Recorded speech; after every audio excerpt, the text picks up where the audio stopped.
اعوذ باللہ من الشیطان اللعین الرجیم بسم اللہ الرحمن الرحیم الحمد للہ رب العالمین والصلاة والسلام علی اشرف الانبیاء والمرسلین واہل بیتہ الطیبین الطاہرین المعصومین اما بعد۔ سورہ مبارکہ حاقہ آیت نمبر 13 سے آیت نمبر 34، 13 سے 34 تک۔ اب قیامت کی منظر کشی کرتے ہوئے پروردگار عالم ارشاد فرماتا ہے فَإِذَا نُفِخَ فِي الصُّورِ نَفْخَةٌ وَاحِدَةٌ، تو جب ایک دفعہ سور پھونکا جائے گا۔ اب یہ آپ کے ذہنوں میں ہوگا، اس سے پہلے یہ باتیں ڈسکشن میں آ چکی ہیں سورہ زمر اور دیگر آیتوں کے ذیل میں، کہ جو سور ہے وہ ایک طرح سے بغل ہے، ایک طرح سے اناؤنسمنٹ ہے، ایک طرح سے اعلان ہے۔ جس طریقے سے سپاہیوں کو انفارم کرنے کے لیے کہ آرام کا وقت ہو گیا ہے، سب اپنی اپنی آرام گاہ میں چلے جائیں، بغل بجایا جاتا ہے اور سارے کے سارے سمجھ جاتے ہیں کہ اب موومنٹ کا وقت ختم ہو چکا ہے اور وہ اپنی آرام گاہ کی طرف چلے جاتے ہیں۔ اور پھر جب مارننگ میں ان کو ویک اپ کال دینی ہوتی ہے کہ اب اٹھنے کا وقت ہو گیا، تو پھر بغل بجایا جاتا ہے اور اس کے ذریعے سے ان کو انفارم کیا جاتا ہے کہ اب آرام کا وقت ختم ہو گیا ہے، میدان میں آنے کا وقت ہے، تو وہ میدان میں آ جاتے ہیں۔ اسی طریقے سے اگر آپ کسی بھی اچھے اسکول میں چلے جائیں تو وہاں پر بھی اسی طریقے سے بیل بجتی ہے اور اس کے ذریعے سے مختلف میسیجز اسٹوڈنٹس تک پہنچا دیے جاتے ہیں کہ مثلا یہ ریسس کی بیل ہے، یا اسی طریقے سے یہ کلاسز کے اندر جانے کی بیل ہے، یا چھٹی کی یہ بیل ہے۔ اسی طریقے سے اس دنیا کے خاتمے کی بھی ایک بیل یا بغل آپ سمجھ لیجیے، جس کو نفخ سور سے تعبیر کیا جاتا ہے کہ جب وہ سور پھونک دیا جائے گا تو اس کا مطلب یہ ہے کہ اب معاملات ختم ہو گئے زمین کے، اور پھر اس کے بعد ایک دوسرا سور ہے کہ جس کے نتیجے میں سارے افراد واپس سے زندہ ہو کر میدان حشر میں جمع کر دیے جائیں گے۔ تو آگے جو باتیں آ رہی ہیں ان میں سے کچھ پہلے سور سے متعلق ہیں کہ جس کے ساتھ ہی خاتمہ ہو جائے گا، اور کچھ چیزیں وہ ہیں کہ جن کا تعلق دوسرے سور کے ساتھ ہے۔ پروردگار فرماتا ہے فَإِذَا نُفِخَ فِي الصُّورِ نَفْخَةٌ وَاحِدَةٌ، تو جب ایک دفعہ سور پھونکا جائے گا، وَحُمِلَتِ الْأَرْضُ وَالْجِبَالُ فَدُكَّتَا دَكَّةً وَاحِدَةً، اور زمین اور پہاڑوں کو اٹھا کر ایک ہی ضرب میں ریزہ ریزہ کر دیا جائے گا۔ فَيَوْمَئِذٍ وَقَعَتِ الْوَاقِعَةُ، تو اس دن ہو جائے گی وہ بات جو ہونے والی ہے۔ یہ وہی لفظ واقعہ جب قیامت کے ناموں میں سے ایک نام ہے۔ اب جو یہاں پر کہا گیا کہ زمین اور پہاڑوں کو ریزہ ریزہ کر دیا جائے گا، یہ ایک تعبیر ہے، اور وہ دوسری تعبیر کہ جس کے مطابق پہاڑوں کو ریزہ ریزہ کر دیا جائے گا، منتشر کر دیا جائے گا اور وہ ہوا ہو جائیں گے، اور پوری زمین پھر اس کے نتیجے میں ایک ہو جائے گی، جس کی تعبیر ہم سورہ طٰہٰ کے اندر دیکھ چکے ہیں کہ قاعًا صفصفا لا تری فیہا عوجا ولا امتا، کہ بالکل زمین جو ہے چٹیل بیابان ہوگی، جس میں کہیں کوئی کجی نہیں ہوگی اور کوئی بلندی دکھائی نہیں دے گی، یعنی بالکل اسٹریٹ فلیٹ میدان۔ پروردگار فرماتا ہے فَيَوْمَئِذٍ وَقَعَتِ الْوَاقِعَةُ، وہ دن کے جب وہ واقع ہونے والی بات واقع ہو جائے گی، یہ زمین کا معاملہ ہوگا۔ اب آسمان کا تذکرہ کیا جاتا ہے کہ وَانشَقَّتِ السَّمَاءُ، اور آسمان شق ہو جائے گا، یعنی جو آسمان پر ہیونلی باڈیز ہمیں نظر آتی ہیں یہ بھی گویا ٹوٹتی ہوئی دکھائی دیں گی، سب کچھ کولیپس ہو رہا ہوگا۔ وَهِيَ يَوْمَئِذٍ وَاهِيَةٌ، اور یہ بالکل ہی سست پڑ جائے گا اس کا نظام، اور ظاہر ہے کہ یہ خاتمے کی طرف معاملہ جا رہا ہوگا۔ وَالْمَلَكُ عَلَىٰ أَرْجَائِهَا، اور جو فرشتے ہیں وہ اس کے اطراف میں ہوں گے، یعنی ظاہر ہے کہ فرشتے بہت سے مقامات پر ہیں، آسمانوں کے اندر بھی عبادت کر رہے ہیں جہاں پروردگار عالم نے ان کو پلیس کیا ہے، لیکن جب یہ تمام تر چیزیں ختم ہو رہی ہوں گی تو ایک تو وہ وقت ہے کہ جس کے بعد فرشتوں کا بھی خاتمہ ہو جائے گا، اور عین ممکن ہے کہ دوسرے سور کے موقع پر پھر فرشتے جو ہے وہ اطراف میں کھڑے ہوئے نظر آئیں کہ جو پروردگار عالم کے حکم کے منتظر ہوں، جیسا کہ بعض احکام کا تذکرہ آگے آئے گا بھی۔ وَيَحْمِلُ عَرْشَ رَبِّكَ فَوْقَهُمْ يَوْمَئِذٍ ثَمَانِيَةٌ، اور تمہارے رب کے عرش کو سنبھالے ہوئے ہوں گے ان کے اوپر، یعنی بظاہر ان فرشتوں کے بھی اوپر، ثمانیہ 8۔ اب یہ 8 کون ہیں ان کا کوئی تذکرہ یہاں پر نہیں ہے۔ بعض روایتوں کے اندر یہ آیا ہے کہ اس وقت عرش پروردگار کو تھامنے والے 4 فرشتے ہیں، اور جب قیامت کا میدان ہوگا تو عرش پروردگار کو تھامنے والے 8 فرشتے ہوں گے، یعنی مزید جاہ و جلال جو عرش کا ہے، پروردگار عالم کی شان و شوقت کو بتانے کے لیے سمبولیکلی عرش کو اس طریقے سے سمجھایا جا رہا ہے کہ وہاں پر مزید فرشتے ہوں گے۔ پھر بعض علماء کے مطابق 8 صفیں ہوں گی فرشتوں کی، ایسا نہیں کہ 8 انڈیویجول فرشتے ہوں، بلکہ 8 صفیں ہوں گی فرشتوں کی۔ اور پھر اس کے اندر بعض روایتوں کے اندر اس طرح سے بھی آیا ہے کہ ان 8 کے اندر 4 ایسے بھی ہوں گے کہ جو ماضی کے منتخب افراد ہوں گے، اور 4 وہ ہوں گے کہ جو اس امت کے منتخب افراد ہوں گے۔ ماضی کے 4 انبیاء، اور اس امت میں سے سید الانبیاء سیدنا حضرت محمد مصطفیٰ صلی اللہ علیہ وآلہ وسلم، امیر المومنین حضرت علی علیہ السلام، امام حسن علیہ السلام اور امام حسین علیہ السلام، کہ یہ وہ افراد ہوں گے۔ تو یہ عرش کی وسعت کو بھی بتاتا ہے اور سمجھاتا ہے۔ بہرحال یہ متشابہات میں سے اتنا ہمیں سمجھ میں آتا ہے کہ عرش پروردگار ایک حقیقت ہے،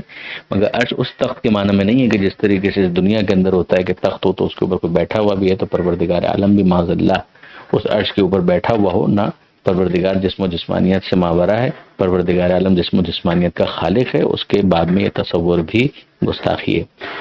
لہٰذا یہ تو مراد قطعا نہیں ہے۔ ہاں عرش یقیناً تدبیر کائنات کے ایک مرکز کا نام تو ہے، یعنی یہ تو سمجھایا گیا ہے، بعض تفاسیر کے اندر آئی بھی یہ وضاحت کہ جو ساری تدبیرات ہوتی ہیں اس کا جو مرکز اگر آپ کہیں تو وہ عرش کو کہا گیا ہے۔ لیکن جس طرح سے دنیا کے اندر خانہ کعبہ، زمین کے اوپر خانہ کعبہ، اس کی ایک مرکزیت ہے، ایسا نہیں ہے کہ پروردگار اس کے اندر رہتا ہے، ورنہ وہ بھی بیت اللہ کہلاتا ہے، لیکن خدا اس کے اندر رہتا نہیں ہے۔ اسی طرح سے عرش تخت کا نام ہے، لیکن یہ کہ وہ تخت ایسا نہیں ہے کہ جس کے اوپر خدا بیٹھتا ہے، یہ سارے جسمانی تقاضے ہیں، خدا ان سے بلندتر ہے۔ یوم اذن تعرضون، اس دن تم سب کی پیشی ہوگی، یعنی تم سب کو پیش کیا جائے گا، لا تخفی منکم خافیہ، اور تمہاری کوئی بات چھپی نہ رہے گی، یعنی جو تمہارا اعمال نامہ ہے وہ ظاہر کر دیا جائے گا، تمہارے سامنے پیش کر دیا جائے گا۔ فَأَمَّا مَنْ أُوتِيَ كِتَابَهُ بِيَمِينِهِ، اب وہ جو اس پیشی کا نتیجہ ہے اس کو بیان کیا جا رہا ہے کہ براڈ کیٹیگریز 2 بنیں گی، وہ کہ جن کے دائیں ہاتھ میں، رائٹ ہینڈ میں ان کا اعمال نامہ دیا جائے گا، فَيَقُولُ، تو وہ کہیں گے ہاں اقرؤوا کتابیہ، کہ بھائی ذرا یہ دیکھو میری کتاب، یہ میرا نامہ اعمال، یہ میری فائل جو مجھے دی گئی ہے، ذرا دیکھو اور اس کو پڑھو۔ انی ظننت انی ملاق حسابیہ، میں خوب جانتا تھا کہ مجھے حساب دینا ہے، یعنی دنیا کے اندر میں اس بات کی طرف متوجہ تھا کہ یہ دنیا کی زندگی عیش اور عشرت کے لیے نہیں ہے، بلکہ یہاں پر جو کچھ میں کر رہا ہوں اس کا مجھے حساب دینا ہے۔ وَهُوَ فِي عِيشَةٍ راضیہ، تو وہ وہاں پر اس زندگی میں ہوگا کہ جو عیش و عشرت والی ہوگی، جو اس کی پسندیدہ ہوگی۔ فی جنت عالیہ، بلند منزل بہشتوں کے اندر اس کو اکوموڈیٹ کیا جائے گا۔ قطوفہا دانیہ، جہاں پر تیار پھل اس کے نزدیک ہوں گے، جس کو بالکل لٹکے ہوئے، جس کو وہ جب چاہے توڑ سکتا ہے، ان سے استفادہ کر سکتا ہے۔ کلوا واشربوا ہنیئا، کھاؤ پیو خوشگواری کے ساتھ، مزے کے ساتھ، بما اسلفتم فی الایام الخالیہ، یہ ان کاموں کی بدولت ہے کہ جو تم گزرے ہوئے ایام کے اندر کیا کرتے تھے، یعنی تمہارے ان نیک اعمال کو قطعا نظر انداز نہیں کیا جائے گا، بلکہ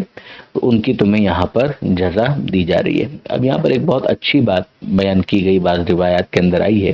کہ ظاہر ہے کہ ان صاحبان ایمان جن کی تذکرہ یہاں پر کیا جا رہا ہے کہ ان کے دائیں ہاتھ میں نامہ اعمال دیا گیا ہے، تو کیا ان کے دائیں ہاتھ میں دیے گئے نامہ اعمال میں کوئی گناہ نہیں ہوگا؟ یعنی یہ بالکل معصوم تھے؟ تو ہم جانتے ہیں کہ نہیں، معصوم تو سب نہیں تھے، تو پھر یہ کیا ریزن ہے کہ ان کے دائیں ہاتھ میں جب نامہ اعمال دیا گیا تو انہوں نے پڑھا بھی نہیں، بلکہ فوراً ہی دوسروں کے سامنے لے جا کر پیش کر دیا، خوشی خوشی اعلان کر دیا، سیلیبریٹ کرنا شروع کر دیا کہ تم ذرا دیکھو میرے اس نامہ اعمال کو۔ تو اس کے بارے میں بعض روایات کے اندر آیا ہے کہ بہت سارے مومنین ایسے ہیں کہ جن کے دائیں ہاتھ میں اعمال نامہ دینے سے پہلے پروردگار عالم ان کے جو گناہ ہوں گے ان کا اقرار ان سے کروائے گا، اور پھر اس کے بعد پروردگار عالم کہے گا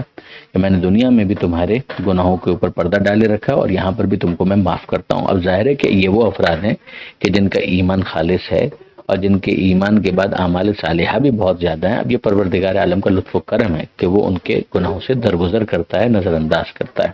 تو پروردگار فرمائے گا کہ میں نے دنیا میں بھی تمہارے گناہوں کے اوپر پردہ رکھا تھا اور یہاں قیامت میں بھی تمہارے گناہوں کے اوپر پردہ ہی رکھوں گا۔ تو پھر ظاہر ہے کہ ان کو جب نامہ اعمال دیا جائے گا تو وہ پورے طرح سے مطمئن ہوں گے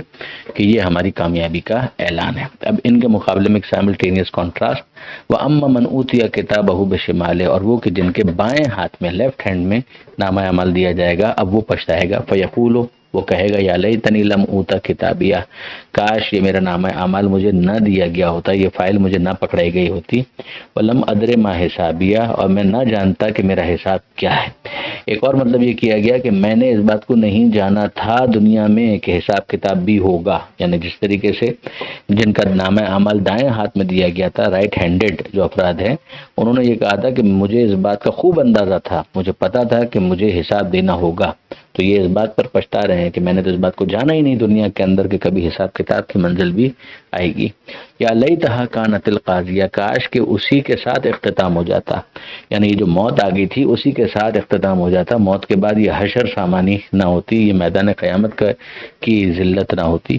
ما اغنا انی مالیہ، نہ میرا مال میرے کام آیا، ہلک انی سلطانیہ، اور میرا اثر اور اقتدار بھی میرے کام نہیں آیا، وہ بھی ختم ہو کر رہ گیا، نابود ہو کر رہ گیا۔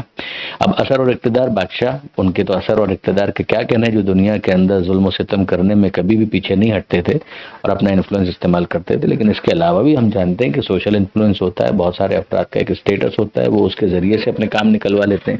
تو قیامت کے میدان میں ان میں سے کوئی چیز کام آنے والی نہیں ہے۔ ایک اور مطلب بھی جو سلطانیہ کا کیا گیا، اور وہ ہے دلیل اور حجت، کہ نہ میں یہاں پر کوئی غلط بات کہہ سکتا ہوں، نہ کوئی دلیل دے سکتا ہوں، نہ کوئی حجت، اس لیے کہ میرے پاس کچھ ہے ہی نہیں۔ خضو ہو فغلو ہو، اور اب ظاہر ہے کہ پروردگار عالم کی طرف سے حکم آئے گا فرشتوں کو کہ ان کو پکڑ لو، فغلو ہو، اور ان کے ہاتھوں کو گردن سے ملا کر جکڑ دو، ثم الجحیم سلو ہو، اور پھر ان کو ڈال دو جہنم کے اندر، ثم فی سلسلۃ ذرعها 70 ذراعا فاسلکوہ، پھر اس کے بعد ایک ایسی زنجیر میں کہ جس کی لمبائی 70 ہاتھ کے برابر ہے، اس میں انہیں باندھ دو، نعوذ باللہ من ذالک۔ اور پھر پروردگار عالم یہاں پر دو ان کے گناہ جو ہیں ان کو ہائی لائٹ کرتا ہے کہ یہ دو گناہ ان کے تھے، انہ کان لا یؤمن باللہ العظیم، کہ یہ اللہ پر، خدائے عظیم پر ایمان نہیں رکھتا تھا، ولا یحض علی طعام المسکین، اور مسکینوں کو کھانا کھلانے کی ترغیب نہیں دیتا تھا، یعنی کھانا کھلانا تو دور کی بات ہے، یہ دوسروں کو اگر کھانا کھلاتے ہوئے دیکھتا تھا تو ان کو بھی روکتا تھا اور کہتا تھا کہ تم لوگ غریب ہو جاؤ گے، تمہارا مال ختم ہو جائے گا اگر انہی مسکینوں کے اوپر تم نے اپنا مال خرچ کیا تو۔ یہ دو گناہ اتنے بڑے گناہ ہیں پروردگار کی نظر میں کہ ان کی وجہ سے اسے یہ ساری سزائیں مل رہی ہیں،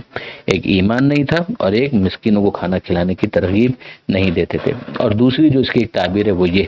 کہ جب یہ کہا گیا کہ لا یؤمن باللہ العظیم، کہ یہ اللہ پر، خدا عظیم پر ایمان نہیں رکھتے تھے، تو وہ تمام ایمان اس کے اندر شامل ہو گئے کہ جو پروردگار عالم پر ایمان سے متعلق ہیں اور پروردگار عالم کی طرف سے معین شدہ ہستیوں پر ایمان کے حوالے سے، مثلا کوئی رسول اللہ کو نہیں مانتا تو یہ ظاہر ہے کہ ایسا ہی ہے کہ وہ اللہ کا انکار کرتا ہے، اس لیے کہ رسول اللہ اپنی پرسنل کیپیسٹی کے اندر نہیں ہے، وہ خدا ہی کے رسول ہیں، اسی لیے وہ رسول اللہ ہیں۔ اسی طرح سے ولی اللہ، اسی طرح سے قیامت کے عقائد، یہ تمام تر چیزیں ایک ساتھ مل جاتی ہیں اس ایک جملے کے اندر، لا یؤمن باللہ العظیم۔ اور وہ جو کہا گیا کہ ولا یحض علی طعام المسکین، اس میں تمام حقوق الناس شامل ہو گئے، یعنی نہ یہ حقوق اللہ کی ادائیگی کرتے تھے اور نہ یہ حقوق الناس کے حوالے سے سنجیدہ تھے۔ یہ آیت نمبر 34 جس پر یہ صفحہ مکمل ہوا۔ پروردگار عالم سے دعا ہے قرآن پڑھنے، سمجھنے اور عمل کرنے کی توفیق عطا فرما، اور وارث قرآن امام زمانہ کے ظہور میں تعجیل فرما۔ بسم اللہ الرحمن الرحیم۔ سورہ مبارکہ حاقہ، آیت نمبر 35 سے آیت نمبر 52، 35 سے 52 تک، جس پر سورہ حاقہ مکمل ہوگا۔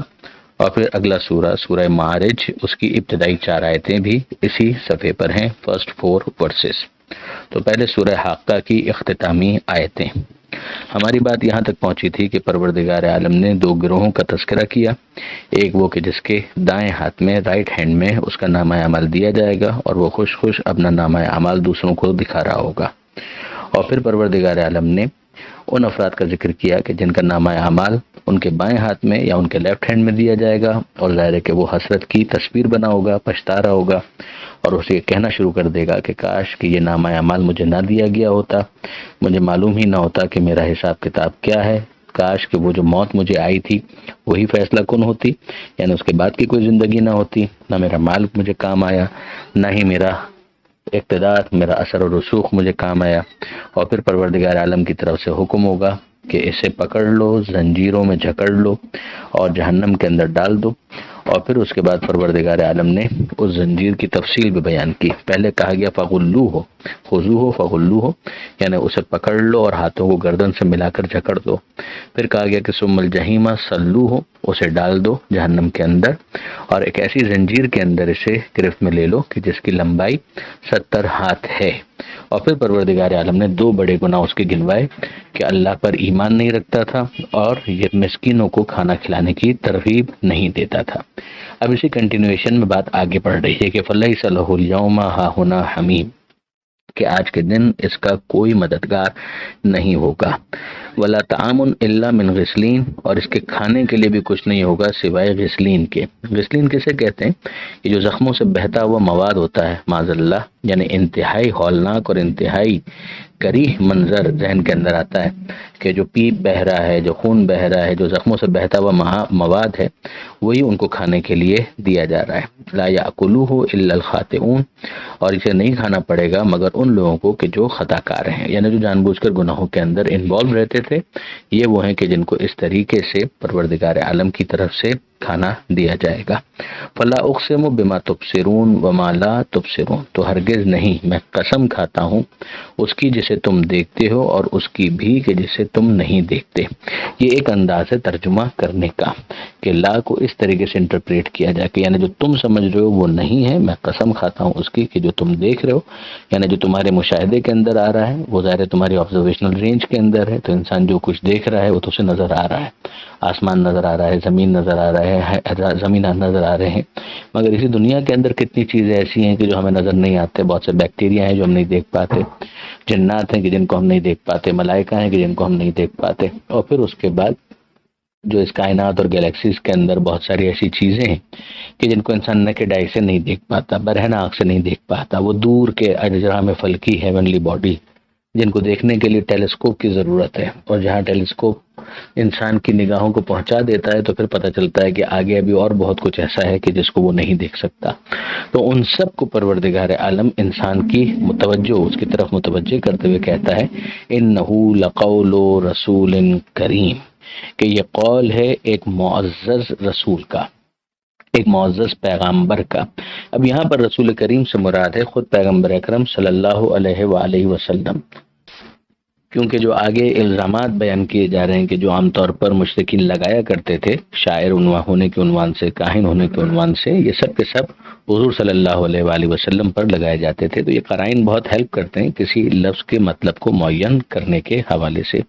بعض جگہوں پر رسول سے مراد خود جناب جبریل کو بھی لیا گیا ہے، مگر ظاہر ہے کہ ہم جانتے ہیں کہ مشرکین مکہ جناب جبریل کو شاعر یا کاہن کے الزامات سے متہم نہیں کرتے تھے، یہ حضور صلی اللہ علیہ وآلہ وسلم کا معاملہ تھا۔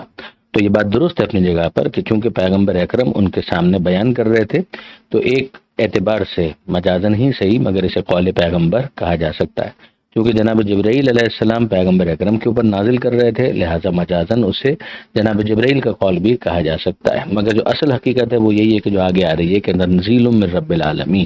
کہ یہ عالمین کے پروردگار کا نازل کردہ ہے، یہ ہے حقیقت، اور پھر اس کے بعد وہ واسطے اور وسیلے ہیں کہ جن کے ذریعے سے یہ کلام لوگوں تک پہنچ رہا ہے۔ اب پروردگار عالم کا جو کامنٹ درمیان میں ہے وہ غور کرنے کے قابل ہے۔ پروردگار فرماتا ہے وما ہوا بقول شاعر، یہ کسی شاعر کا قول نہیں ہے، قلیلا ما تؤمنون، تم کتنا کم ایمان لانے والے ہو، یعنی تم میں کتنے کم ہیں کہ جو ایمان لاتے ہیں۔ اور پھر پروردگار فرماتا ہے ولا بقول کاہن، یہ کسی کاہن کا بھی قول نہیں ہے، قلیلا ما تذکرون، تم کتنا کم نصیحت کو قبول کرتے ہو۔ تنزیل من رب العالمین، یہ عالمین کے پروردگار کی طرف سے نازل کردہ ہے، سنانے والا بیان کرنے والا ہمارا رسول ہے۔ اب ہمارے رسول کا کریکٹر، کردار تمہارے سامنے ہے، اس کا اخلاق تمہارے سامنے ہے، پھر اس کے بعد اگر تم شاعر کہہ کر اس کی بات کو نظر انداز کر دو، ایمان نہ لاؤ، تو یہ قابل افسوس بھی ہے، مذمت کی بات ہے۔ یعنی اگر ایک شاعر ہے وہ شاعری کر رہا ہے تو آپ عام طور پہ یہ جملہ سنتے ہیں کہ بھئی یہ شاعری ہے مگر اس کا حقیقت سے کتنا ربط اور تعلق ہے یہ کون جانتا ہے، اس میں 4 باتیں حقیقت ہیں تو 10 باتیں ایسی ہیں کہ جو مبالغہ آ رہی ہیں، ایگزیجریشن ہے۔ اسی طرح سے کاہن کی بات ہے تو کاہن تو ایک کلیم کر رہا ہے کہ جنات سے اس کا رابطہ ہے، جس سے وہ غیب کی بہت ساری باتیں جان لیتا ہے، کچھ ٹھوکا ٹھاکی کرتا ہے، یعنی اسپیکولیشنز کرتا ہے، اور کچھ چیزیں وہ شوٹ کر دیتا ہے، بیان کر دیتا ہے، مگر کتنی وہ بات معتبر ہے۔ تو صحیح ہے اگر شاعر کا قول ہوتا تو ایمان نہ لانا جسٹیفائڈ ہوتا، اگر کاہن کی بات ہوتی تو اس سے نصیحت کا قبول نہ کرنا بات سمجھ میں آتی ہے، مگر یہ تو اس رسول کا قول ہے کہ جو بڑا کریم ہے، معزز ہے، عزت دار ہے۔ اب تمہاری طرف سے ان تہمتوں کی جسٹیفیکیشن نہیں ہے، جبکہ وہ اس بات کو اسٹیبلش بھی کر رہا ہے کہ یہ رب العالمین کی طرف سے نازل کردہ ہے بطور معجزہ، خود اسی کلام کو پیش کیا جا رہا ہے کہ تم اس کا جواب لے آؤ۔ اب جبکہ یہ سچا رسول ہے اور وہ خداوند متعال کی طرف سے نمائندگی کا شرف لیے ہوئے ہیں، تو وہ اگر کوئی غلط بات کہہ دے تو اس کا مطلب کیا ہے کہ خدا کا انتخاب غلط ثابت ہو جائے گا، اور جب خدا کا انتخاب غلط ثابت ہو جائے گا تو اس کا مطلب یہ ہے کہ پروردگار عالم کی خدائی جو ہے وہ ڈاؤٹ فل ہو جائے گی۔ لہٰذا ایک فرض محال ہے کہ جس کو آگے بیان کیا جا رہا ہے کہ فرض کرو ولو کے ساتھ ہے کہ اگر ایسا ہو جائے تقولا علینا بعض الاقاویل، کہ یہ رسول ہم سے کسی غلط بات کو منسوب کر دے، یعنی کوئی بات اپنی طرف سے بنا لے اور ہم سے منسوب کر دے، لأخذنا منہ بالیمین، تو ہم اسے پکڑ لیتے اس کا دایاں ہاتھ، یعنی ہم اسے گرفت میں لے لیتے، ثم لقطعنا منہ الوتین، اور ہم اس کی رگے حیات کاٹ کے رکھ دیتے، فما منکم من احد عنہ حاجزین، اور تم میں سے کوئی بھی ہمارے سد راہ نہ ہو پاتا، یعنی ہمارے لیے رکاوٹ نہ بن پاتا، ہمارے لیے بیریئر نہ بن پاتا۔ یعنی یہ رسول نعوذ باللہ من ذالک، معاذ اللہ معاذ اللہ معاذ اللہ ثم معاذ اللہ، بالفرض فرض محال، جس طرح سے پروردگار کہتا ہے نا کہ لو کان فیہما الہۃ الا اللہ لفسدتا، کہ اگر اللہ کے سوا کوئی دوسرا خدا ہوتا تو فساد مچ جاتا، دوسرا خدا ہے نہیں لہذا فساد مچے گا نہیں۔ اسی طریقے سے یہاں پر کہا جا رہا ہے کہ بالفرض اگر ایسا ہوتا تو پھر ہم کیا کرتے؟ تو یعنی تم پوری طرح سے اطمینان رکھو کہ ہمارا انتخاب غلط نہیں ہے، جب ہم نے کسی کو معجزہ دیا ہے جسٹیفائی کرنے کے لیے اس کی رسالت، تو یہ پھر ہماری ذمہ داری ہے کہ ہمیں اتنا اعتماد ہونا چاہیے اس کے اوپر کہ وہ کوئی غلط بات ہم سے منسوب نہیں کرے گا۔ یہاں تک اگر بات واضح ہو گئی ہے تو پھر واپس پیچھے کی طرف چلی۔ پروردگار عالم نے اسی لیے اپنے رسول کا تعارف کروایا، رسول کریم، یہ بہت معزز رسول ہے، بہت معزز پیغام رساں کا قول ہے، یعنی یہ وہ ہے کہ جس کو تم جاہلیت کے زمانے کے اندر صادق مانتے تھے، اور ہم اپنے رسول کو جتنا جانتے ہیں اتنا کوئی نہیں جانتا۔ اس سے پہلے ہم پڑھ چکے ہیں سورہ نون والقلم کے اندر، انک لعلی خلق عظیم، خدا گواہی دے رہا ہے، اور پھر یہاں پر اف سینیریو کے ساتھ یہ چیز بھی بیان کر دی گئی۔ اب آپ نوٹ کیجئے کہ پیغمبر اکرم صلی اللہ علیہ وآلہ وسلم کی 63 برس کی زندگی کہیں پر اس طرح سے پروردگار عالم نے گرفت کی نہیں کی۔ یہ خود اس بات کی دلیل ہے کہ پیغمبر اکرم صلی اللہ علیہ وآلہ وسلم کی زندگی کا ایک ایک لمحہ، ایک ایک لہجہ، ایک ایک ثانیہ، یعنی فریکشن آف سیکنڈ بھی جو ہو سکتی ہے، وہ بھی پروردگار عالم کی نظر ہے، اس پر ماتحت نگرانی پروردگار ہیں، اور پروردگار عالم کو اتنا اعتماد ہے کہ ہمارا حبیب ہمارے اعتماد کو ٹھیس نہیں پہنچائے گا، وہ جو کہے گا وہ بالکل حق ہوگا۔ اس کو خاص طور پر ذہن میں رکھیے گا تاکہ سورہ معارج جو آگے کا ہے اس کی پہلی آیت کے ذیل میں ہی اس آیت سے ہمیں بہت زیادہ مدد ملے گی۔ اب آگے پروردگار عالم نے اس اعتماد کے اعلان کے بعد مزید ارشاد فرمایا وَإِنَّهُ لَتَذْكِرَةٌ، کہ یہ تو یقیناً تذکرہ ہے، یہ نصیحت ہے، للمتقین، صاحبان تقوی کے لیے، جن کو فکر نجات ہے ان کے لیے یہ نصیحت ہے۔ کون؟ یہ جو ہمارا رسول بتا رہا ہے، سنا رہا ہے، جو کلام ہے، یہ جو قول اس کی زبان سے آ رہا ہے، وہ سب کا سب نصیحت ہے صاحبان تقوی کے لیے، فکر نجات رکھنے والوں کے لیے۔ وَإِنَّا لَنَعْلَمُ أَنَّ مِنْكُمْ مُكَذِّبِينَ، اور ہم یقیناً جانتے ہیں کہ تم میں وہ بھی ہیں کہ جو جھٹلانے والے ہیں، یعنی وہ بھی ہیں کہ جو فکر نجات رکھنے والے ہیں، تو وہ ظاہر ہے کہ نصیحت لیں گے، مگر وہ بھی ہیں کہ جو جھٹلانے والے ہیں۔ وَإِنَّهُ لَحَسْرَةٌ عَلَى الْكَافِرِينَ، اور یہ یقیناً حسرت بن جائے گا کافروں کے لیے۔ جس طرح سے ابھی ہم نے پیچھے بیان کیا، پروردگار عالم نے کیا بیان کیا، جو بائیں ہاتھ والے ہیں وہ بعد میں پریشان ہی تو ہوں گے، پچھتاوے کا شکار تو ہوں گے، وہ کہہ رہے ہوں گے کہ کاش کہ ہم نے اس کے اوپر عمل کر لیا ہوتا، نصیحت پر عمل کر لیا ہوتا، اس سے نصیحت حاصل کر لی ہوتی۔ وہ جب نصیحت حاصل نہیں کریں گے تو یہ جھٹلانے والے جو کافر ہیں ان کے لیے حسرت بن جائے گی۔ وَإِنَّهُ لَحَقُّ الْيَقِينِ، اور یہ تو حق الیقین ہے، یعنی علم الیقین، عین الیقین سے آگے کا معاملہ ہے۔ یہ کلام خدا کا کلام ہے، یہ اتنا محکم معاملہ ہے کہ جو اس کو پڑھے گا وہ اس کی چاشنی کا احساس کرے گا، اس کا دل گواہی دے گا، اگر وہ ایمانداری کے ساتھ، نیوٹرل مائنڈ کے ساتھ، کسی ایک طرف فیور بھی نہ کرے، اگینسٹ بھی نہ جائے، بالکل ایک نیوٹرل مائنڈ کے ساتھ پڑھے، تو یہ قرآن مجید اسے اپنی گرفت میں اور اپنی گرپ میں لیتا چلا جائے گا، مسمرائز کرے گا۔ مسمرائز سے میری مراد یہ ہے کہ وہ اس کا جو اعجاز کا پہلو ہے وہ اس کو پوری طریقے سے محسوس کرنا شروع کر دے گا۔ فَسَبِّحْ بِاسْمِ رَبِّكَ الْعَظِيمِ، تو اے حبیب آپ تسبیح کیجئے اپنے رب کے نام کی کہ جو بڑا بزرگ ہے۔ یعنی اب یہاں پر خدا کی نام کی تسبیح، یعنی خدا کے بے عیب ہونے کو بیان کرنا، یعنی اے حبیب آپ ان کی پرواہ نہ کریں، جو جھٹلانے والے ہیں ان کے لیے یہ حسرت بن جائے گی، جو تقوی والے ہیں وہ اسے نصیحت لے لیں گے، آپ اپنے رب کی بڑائی بیان کرتے رہیے۔ یہ بڑائی کا ایک پہلو یہی ہے کہ خدا نے جس کا انتخاب کیا ہے وہ غلط نہیں ہے، پروردگار عالم نے جو نازل کیا ہے اس میں کوئی ریب اور عیب نہیں ہے۔ یہاں پر یہ سورہ خاکہ مکمل ہوا اور پھر پروردگار عالم نے اگلے سورہ کے اندر جو 70واں سورہ ہے 70th چیپٹر سورہ معارج،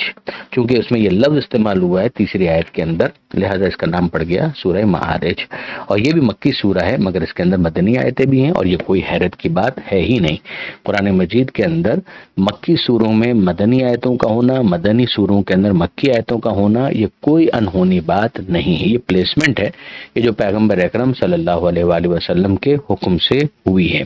اور اس حوالے سے کوئی شیعہ سنی اختلاف بھی نہیں ہے۔ کوئی ایکسٹریم پر چلا جائے تو الگ بات ہے، ورنہ مولانا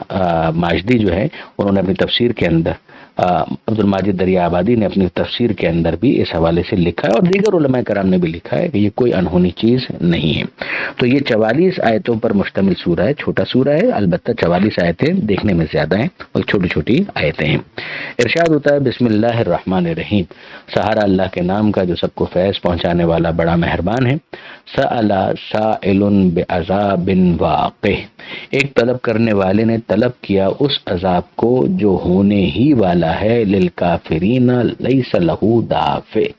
کافروں کے لیے اسے کوئی ٹالنے والا نہیں ہے۔ من اللہ ذی المعارج، یہ اللہ کی طرف سے ہے جو بلندی کے زینوں کا مالک ہے۔ یہ اچھا ہم جانتے ہیں کہ ظاہر ہے کہ ہر بلندی پروردگار کے لیے، جتنی بھی عظمتیں ہیں وہ پروردگار کے لیے، انسان جتنا کام کرتا ہے عبادت کا وہ قربتاً اللہ ہوتا ہے، تو گویا وہ آہستہ آہستہ مانوی اعتبار سے زینہ بزینہ ترقی کر رہا ہوتا ہے۔ مگر ایک اور بھی اس کا مفہوم ہے جو آگے آ بھی رہا ہے کہ تعرج الملائکۃ والروح الیہ،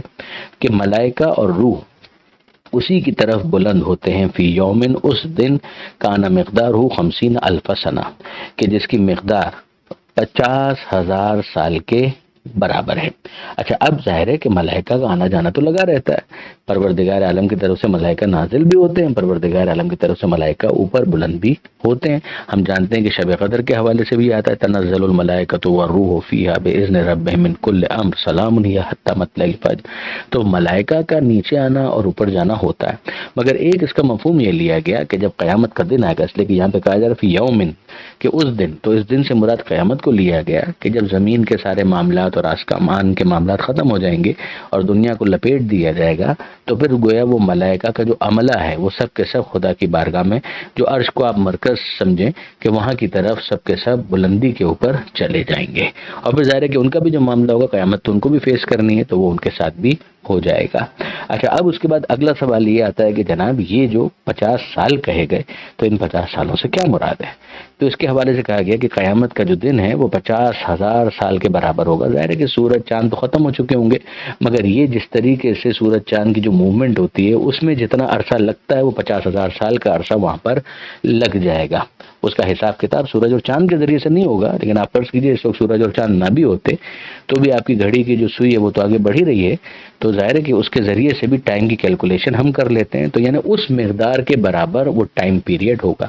اس میں چھٹے امام جعفر صادق علیہ السلام کا ایک فرمان بھی ہے کہ 50 اسٹیشنز ہیں، 50 موقف ہیں قیامت کے، اور ہر موقف کے اندر 1000 سال لگیں گے۔ اب ظاہر ہے کہ یہ دل کو دہلا دینے والی باتیں ہیں کہ 50,000 سال یعنی ایک انتہائی طولانی مدت۔ اب اس کے بعد ایک اور بہت دل کو سکون دینے والی حدیث ہے، پیغمبر اکرم صلی اللہ علیہ وآلہ وسلم فرماتے ہیں کہ مومن کے لیے یہ معاملہ اتنا مختصر ہوگا کہ جیسے ایک نماز کے پڑھنے میں جتنا وقت لگتا ہے بس اتنا وقت لگے گا۔ تو اب اس کے بعد سوال ذہن کے اندر آتا ہے کہ یہ کیسے ہوگا؟ یہ ویسے ہی ہوگا کہ جب انسان کسی چیز کے اندر انوالو ہوتا ہے تو طولانی مدت بھی ہو تو اسے بہت مختصر لگتی ہے، اور اگر دل نہ لگ رہا ہو تو بہت مختصر وقت بھی اگر ہو تو وہ بہت زیادہ بھاری ہو جاتا ہے۔ تو اسی چیز کو یہاں پر سمجھایا گیا، یہ بھی ایک قول بیان کیا گیا اس حوالے سے۔ اب یہ باتیں تو ہو گئی، یعنی یہاں پر تو یہ صفحہ مکمل ہو گیا، لیکن ظاہر ہے کہ پیچھے جو آیت ہم چھوڑ کر آئے اس کے اندر ایک چیز قابل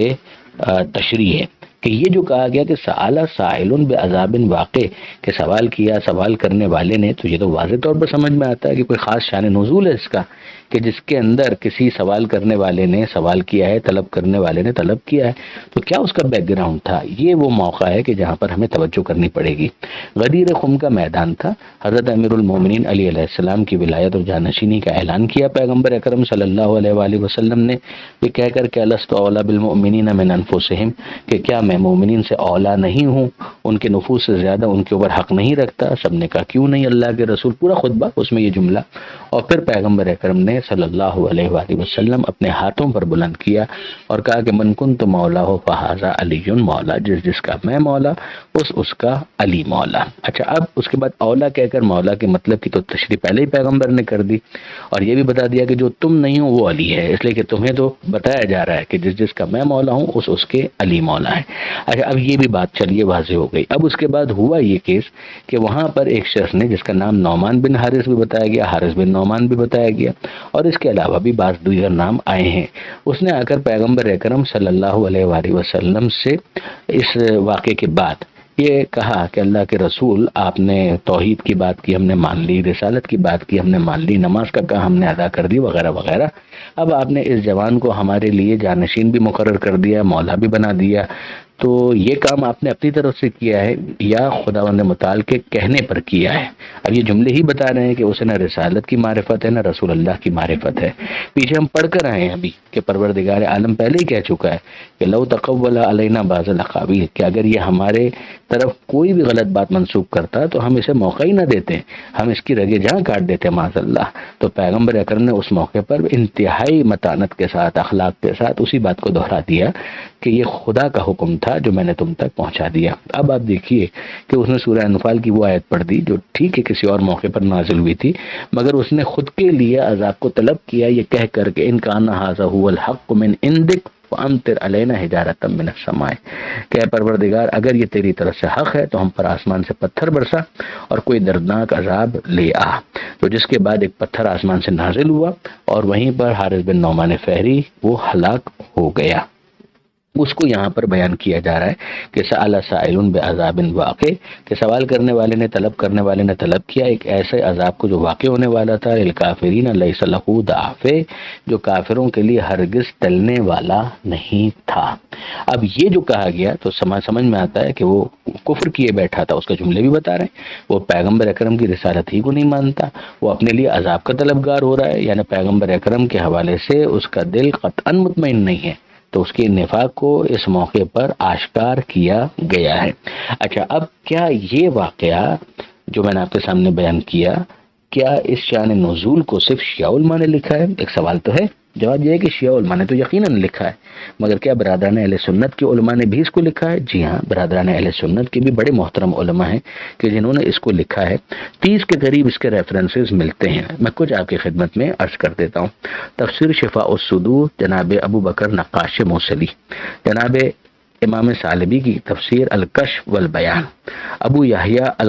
اپنی تفسیر قرطبی کے اندر، اسی طریقے سے فرائد السمتین میں ہموینی نے، اسی طرح درر السمتین میں شیخ محمد زرندی، سراج المنیر میں شمس الدین شافعی، کتاب سیرہ حلبی کے اندر بھی، اسی طرح سے کتاب نور الابصار سید مومن شبلنجی، اور اسی طرح سے شرح جامع صغیر سیوطی شمس الدین شافعی، انہوں نے بھی اپنی کتاب کے اندر اس واقعے کو نقل کیا۔ حاکم حسکانی نے دعات الہدات میں، ابن جوزی نے تذکرہ میں، ابراہیم یمنی شافعی نے الاکتفاء فی فضل الاربعۃ الخلفاء میں، زرندی حنفی نے معارج الوصول میں اور درر السمتین میں، اسی طریقے سے شہاب الدین دولت آبادی نے ہدایت السعداء، سمہودی شافعی نے جواہر الاخدین نے، اور بہت سی کتابیں جو محترم برادران اہل سنت کے علماء ہیں انہوں نے اس کو نقل کیا ہے۔ اس لیے کہ ہم جانتے ہیں کہ ہمارے محترم بھائی اہل سنت کے جو مین اسٹریم ہے وہ آل محمد سے محبت کرتے ہیں، فضائل کو قبول کرتے ہیں، مولا علی سے پیار کرتے ہیں، اور پروردگار عالم سے ہم یہی دعا مانگتے ہیں کہ خداوند متعال آل محمد کی محبت پر ہمیں اس دنیا سے اٹھائے۔ یہ صفحہ مکمل ہوا۔ پروردگار عالم سے دعا ہے قرآن پڑھنے، سمجھنے اور عمل کرنے کی توفیق عطا فرما، اور وارث قرآن امام زمانہ کے ظہور میں تعجیل فرما۔ سورہ مبارکہ معارج، آیت نمبر 5 سے آیت نمبر 31، 5 سے 31 تک۔ ان لوگوں کے مقابلے پر کہ جو قیامت کے منکر ہیں، پیغمبر اکرم صلی اللہ علیہ وآلہ وسلم سے یہ کہا جا رہا ہے فَاصْبِرْ صَبْرًا جَمِيلًا، اے حبیب آپ صبر کیجئے اور صبر جمیل کیجئے، یعنی اچھے طریقے سے صبر و برداشت سے کام لیجئے۔ یعنی بہت اریٹیٹنگ ہوتا ہے کہ حق بات کہی جائے اور اسے بار بار سامنے سے جھٹلا دیا جائے اور بولنے والے کو ڈسکریڈٹ کر دیا جائے اور اس پر مختلف تہمتیں لگائی جائیں، مگر پروردگار عالم کی طرف سے اپنے حبیب کو یہی ہدایت دی جا رہی ہے جس کا پیغمبر اکرم صلی اللہ علیہ وآلہ وسلم نے بھرپور مظاہرہ بھی کیا۔ آگے پروردگار عالم کا قیامت کے دن کے حوالے سے کامنٹ ہے کہ انہم یرونہ بعیدا ونراہ قریبا، یہ لوگ اس دن کو بعید دیکھتے ہیں، یعنی دیکھتے ہیں کہ جیسے وہ بہت دور ہے، نہ ہونے والی چیز ہے، ونراہ قریبا، اور ہم اسے بہت قریب دیکھتے ہیں۔ ظاہر ہے کہ وہ چیز جو ہونے والی ہے، جس کا وقوع طے شدہ ہے، وہ ایسی ہے کہ جیسے کبھی بھی آ سکتی ہے یا گویا آ چکی ہے۔ یعنی جس طریقے سے انسان کی موت ہے اس کے بارے میں یہی کہا گیا ہے کہ جن کو اس حوالے سے کوشش ہونا ہے وہ اس کو اس طریقے سے ٹریٹ کرتے ہیں کہ جیسے اگلی سانس یا آخری سانس ہو سکتی ہے، یعنی وہ ہر لمحہ اس کے لیے آمادہ اور تیار رہتے ہیں۔ اسی طرح سے قیامت کا معاملہ ہے کہ قیامت کو وہ بہت قریب دیکھتے ہیں۔ پروردگار عالم تو ظاہر ہے کہ زمانے کا خالق ہے، لیکن یہ جو مشرکین ہیں وہ چونکہ اس کو مانتے ہی نہیں ہیں تو ان کو لگتا ہے کہ یہ قول بعید ہے اور قیامت کبھی آنے والی ہی نہیں ہے۔ آگے پروردگار عالم نے قیامت کا کچھ منظر بیان کیا ہے جو واقعی ہلا دینے والا ہے۔ یوم تکون السماء کالمہل، وہ دن کہ جب آسمان پگھلی ہوئی دھات کی طرح سے ہو جائے گا، یعنی آسمان جو ہے وہ کولیپس کرتا ہوا نظر آئے گا، تو اس کے اندر تغیر، تبدل، اس کے اندر تبدیلی تو آنی ہے۔ وہ تبدیلی کس طرح کی ہوگی اس کو سمجھایا جا رہا ہے کہ جس طریقے سے جو دھات ہے اس کو پگھلا دیا جائے، یا چاندی ہے، سلور ہے، یا کوئی بھی دھات ہو، اس کو جب وہ مولٹن فارم میں آنے لگتی ہے تو جو اس کی پوزیشن ہوتی ہے، ویسا ہی آسمان یا ہیونلی باڈیز جو ہیں وہ کولیپس کرنے لگیں گی تو ان کے اوپر ایسا گمان ہوگا کہ جیسے پگھلی ہوئی کوئی دھات ہے۔ وَتَكُونُ الْجِبَالُ كَالْعِهْنِ، اور پہاڑ ہو جائیں گے دھنکی ہوئی اون کی طرح سے۔ جس طرح سے روئی کو جب بار بار پیٹا جاتا ہے اور اس کو آمادہ کیا جاتا ہے، یا اون کو بار بار اس مرحلے سے گزارا جاتا ہے تو وہ اڑتی ہوئی نظر آتی ہے، اسی طریقے کی کیفیت پہاڑ کی ہو جائے گی۔ یہاں تک کہ حباء منصورہ کی تعبیر بھی قرآن مجید کے اندر آئی ہے کہ پھر وہ اس کی کیفیت ہو جائے گی کہ بالکل بے قیمت جو ذرے ہوتے ہیں ویسا وہ پہاڑ ہو جائے گا۔ یعنی کبھی اگر آپ دیکھیں کہ روشن دان سے جس طرح کے کچھ ذرے سے دھوپ کے موقع پر نکلتے ہوئے نظر آتے ہیں کہ جن کو آپ نہ پکڑ سکتے ہیں نہ اس کو آپ ہولڈ کر سکتے ہیں، ان کو کہا جاتا ہے حباء منصورہ، یعنی بے حقیقت ذرے۔ تو وہ جو پہلا مرحلہ ہے اس کے اندر وہ دھنکی بھی اون کی طرح سے ہو جائیں گے، اور دوسرے مرحلے کے اندر یا آخری مرحلے کے اندر بالکل بے حقیقت ذرے بن کر رہ جائیں گے۔ وَلَا يَسْأَلُ حَمِيمٌ حَمِيمًا، اور وہ دن کہ جب ایک دوست دوسرے دوست کو پوچھے گا بھی نہیں، اور ایسا نہیں ہے کہ وہ اس کو پہچان نہیں رہا ہوگا، وہ اچھی طریقے سے پہچان رہا ہوگا۔ یُبَصَّرُونَهُم،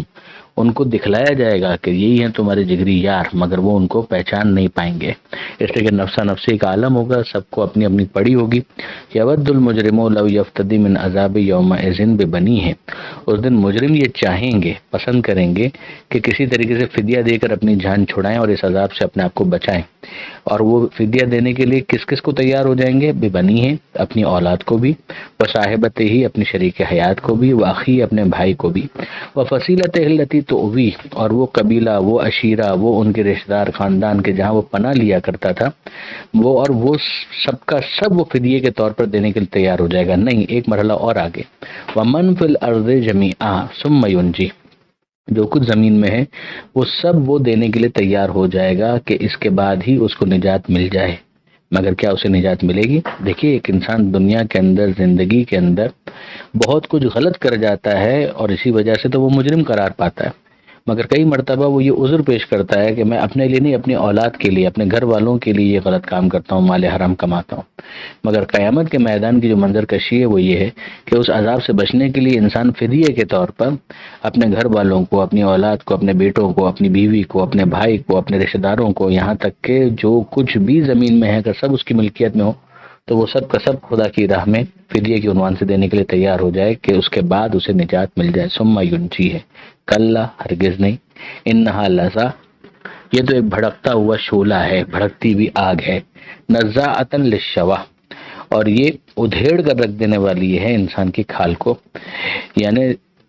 دونوں ترجمے اس کے بعد مفسرین نے یہ بھی ترجمہ اس کا کیا کہ جھوڑ بند کو جدا کر دینے والی آگ ہے۔ اور زیادہ تر نے یہ ترجمہ کیا کہ یہ جو کھال انسان کی ہے اس کو ادھیڑ کر رکھ دینے والی ہے، یعنی ڈیواسٹیٹنگ ہے، بہت زیادہ ہارمفل ہے، جو نقصان پہنچانے والی ہے۔ تدعو من ادبر وتولی، اور یہ بلائے گی اپنی طرف اسے کہ جس نے منہ پھیرا اور جس نے پیٹ پھیرائی، یعنی جو دنیا کے اندر نہ ایمان لایا، ایمان کی دعوت دی جاتی تھی یہ منہ پھیر لیتا تھا، اطاعت رسول کی دعوت دی جاتی تھی یہ پیٹ دکھاتا تھا۔ تو یہ وہ افراد ہیں کہ جن کے لیے گویا اس آگ کے اندر ایک کشش رکھ دی گئی ہے، ایک بڑی منفی کشش ہے۔ یہ جس طرح سے میگنیٹ ہوتا ہے وہ لوہے کو اپنی طرف کھینچ لیتا ہے، اسی طریقے سے اس آگ کے اندر ایک کشش ہے کہ جو ایسے افراد کو خود اپنی طرف جذب کر لے گی، یعنی یہ کنٹرولڈ آگ ہے کہ جس کو پتہ ہے کہ کس کو اپنی طرف کھینچنا ہے، یہ مجرموں کو اپنی طرف کھینچے گی۔ اور یہ مجرم کہ جو روح گردانی کرتے تھے، منہ پھیر لیتے تھے، ان کی دو صفتیں پروردگار عالم نے خاص طور پر یہاں پر بیان کی ہیں۔ وَجَمَعَ فَأَوْعَى، یہ جمع کرتے تھے مال کو اور پھر اس کو محفوظ رکھتے تھے،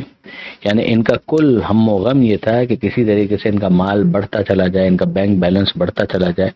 یہ بس اپنے ڈپازٹس کے اندر اضافہ کرتے چلے جائیں۔ کاش کہ انہوں نے یہ ساری چیزیں قیامت کے لیے جمع کروائی ہوتی تو بہت اچھا ہوتا، مگر اس کے لیے تو صدقہ دینا پڑتا ہے، اس کے لیے تو بہرحال اپنی جیب کا وزن کم کرنا پڑتا ہے، اس کے لیے تو زکوٰۃ اور خمس نکالنا پڑتا ہے، لیکن نہیں، یہ افراد صرف اپنے مال کو اپنی آنکھوں کے سامنے بڑھتا ہوا دیکھ کر خوش ہوتے تھے اور اس کو مختلف محفوظ جگہوں کے اوپر رکھ دیا کرتے تھے۔ آج کے زمانے میں کہا جائے گا کہ بینک اکاؤنٹس اپنے بڑھانے کی انہیں فکر تھی اور بس۔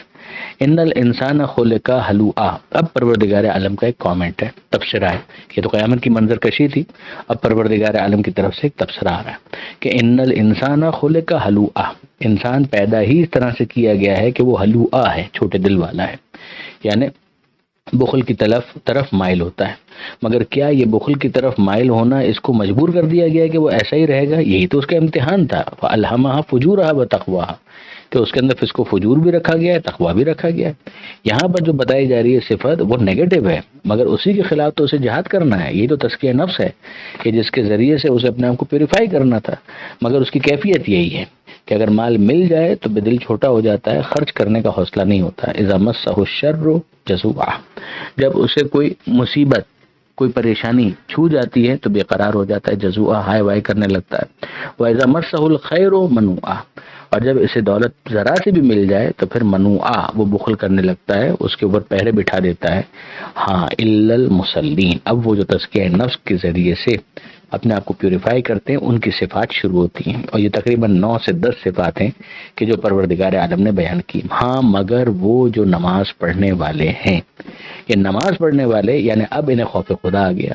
اب یہ مسلح پر آ گئے، اس کا مطلب یہ ہے کہ یہ اپنے آپ کو خدا کے محضر میں سمجھتے ہیں، خدا کے سامنے حاضر و ناظر سمجھتے ہیں کہ یہ خدا جو ہے وہ ہمیں دیکھ رہا ہے، تو پھر وہ اپنے آپ کو اسی طریقے سے مولڈ کرتے جاتے ہیں کہ پھر خدا کے سامنے جب یہ حاضری دے رہے ہیں، یعنی خدا کے سامنے حساب کتاب کے لیے اپنے آپ کو پیش کر رہے ہیں، تو یہ قیامت سے پہلے حساب کتاب کے لیے تیار ہو گئے، تو اب یہ اپنے آپ کو کریکٹ کریں گے۔ یہ نماز پڑھنے والے صرف نمائشی نماز پڑھنے والے نہیں ہیں، الذین هم علی صلاتہم دائمون، یہ وہ ہیں کہ جو اپنی نماز میں دوام لے کر آتے ہیں، ناغہ نہیں کرتے، یعنی یہ نماز کے اندر ایک کنسسٹنسی رکھتے ہیں، ایسا نہیں کہ آج پڑھی اور کل نہیں پڑھی، نہ، ان کے لیے نماز کا چھوٹ جانا یا نماز کا قضا ہو جانا یہ بہت بڑی مصیبت ہے، یعنی ان کا دن پورا بے چینی میں گزرے اگر کبھی ان کی فجر کی نماز قضا ہو جائے یا کوئی اور نماز ان سے چھوٹ جائے، تو یہ جان بوجھ کر تو نماز چھوڑنے سے سوال ہی پیدا نہیں ہوتا۔ پروردگار عالم فرماتا ہے ہم علی صلاتہم دائمون، یہ دوام کے ساتھ، پرپیچولیٹی کے ساتھ، کنسسٹنسی کے ساتھ نماز پڑھتے ہیں۔ والذین فی اموالہم حق معلوم، اور وہ کہ جن کے مال کے اندر حق معلوم ہے، یعنی یہ ایک معین حق رکھتے ہیں، جو زکوٰۃ خمس وغیرہ جب واجب ہو گیا تو پھر تو وہ اس کی پائیداری، اس کی بھی پاسداری کرتے ہیں، مگر ایون اس احتمال کے ساتھ کہ چونکہ بہت ساری سورے جو ہیں وہ مکی سورے ہیں کہ جس کے اندر ابھی زکوٰۃ کی وجوب کا حکم نہیں آیا تھا، تو وہ اپنے طور پر بھی اس بات کو ریئلائز کرتے ہیں کہ جو مال ہمیں ملا ہے اس میں ایک حصہ جو ہے ان کا بھی ہے کہ جو غریب ہیں، للسائل والمحروم، وہ جو سوال کرنے والے ہیں اور وہ جو محروم ہیں۔ ظاہر ہے کہ ہم جانتے ہیں کہ ایک تو پروفیشنل بیگرز والا معاملہ ہے، اس کو تو آپ ہٹا دیجئے کہ جو ہٹے کٹے ہو کر بھی محنت نہیں کرنا چاہتے، لیکن ایک وہ کہ جو واقعاً مستحق ہے، مگر یہ مستحق کی بھی دو قسمیں ہیں، ایک وہ جو ہاتھ پھیلا لیتے ہیں اور ایک وہ ہیں کہ جو ہاتھ نہیں پھیلاتے، وائٹ کالر ہوتے ہیں، سفید پوش ہوتے ہیں، اپنی سفید پوشی کا بھرم رکھنا چاہتے ہیں۔ تو یہ افراد کبھی اپنے اس پوزیشن کو دوسروں کے سامنے ایکسپوز نہیں کرتے. انہیں پروردگار عالم کہتا ہے کہ للسائل والمحروم، سوال کرنے والوں کے لیے بھی اور محروم کے لیے بھی. یعنی مستحق ہو پھر سوال کرنے والا ہو تو اس کو بھی یہ دیتے ہیں، اور جو محروم ہے اس کو بھی دیتے ہیں. والذین یصدقون بیوم الدین، اور یہ وہ ہیں کہ جو قیامت کے دن کی تصدیق کرنے والے ہیں، قیامت کے دن کی گواہی دینے والے ہیں، قیامت کے دن کے اوپر ان کا ایمان ہوتا ہے.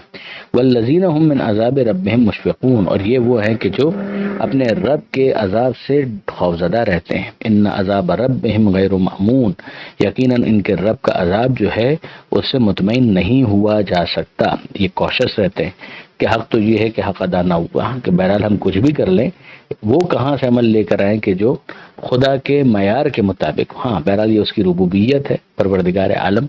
اگر ہمیں معاف کر دے، ہماری کوتاہیوں سے درگزر کر لے، اور جو تھوڑی بہت ہم نے کوشش کی اسے قبول کر لے اور اپنی طرف سے اس میں اور اضافہ کر دے، یہ ان کی گویا مناجات ہوتی ہے. تو وہ اپنے آپ کو محفوظ نہیں سمجھتے، اور یہی مستقل چیک ان کے اوپر رہتا ہے جس کی وجہ سے وہ اپنے آپ کو کنٹینیوسلی امپروو کرتے رہتے ہیں.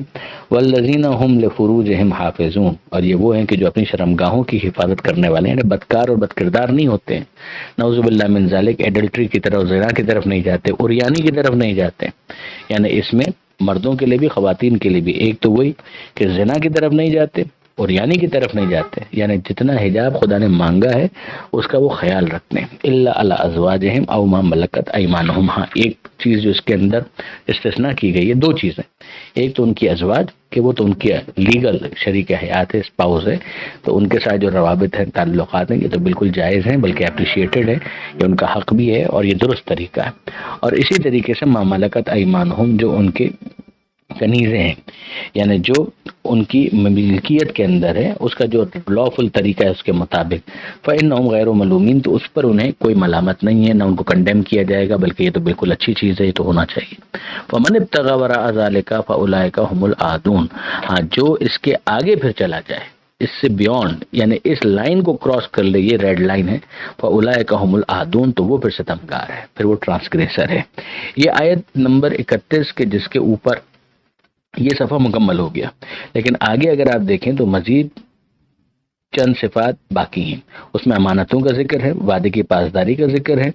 اور وہ جو گواہیاں ان کو دینی چاہیے ان گواہیوں کا ذکر ہے، اور پھر نماز کی حفاظت کا تذکرہ ہے. پھر ان کے لیے اعلان کر دیا گیا کہ یہ جنت کے اندر ہوں گے اور جنت میں عزت کے ساتھ ہوں گے. تو بہرحال یہاں پر ہم اپنی بات کو روکتے ہیں. پروردگار عالم سے دعا ہے قرآن پڑھنے، سمجھنے اور عمل کرنے کی توفیق عطا فرما، اور وارث قرآن امام زمانہ کے ظہور میں تعجیل فرما. وآخر دعوانا ان الحمد للہ رب العالمین. والسلام علیکم ورحمۃ اللہ وبرکاتہ.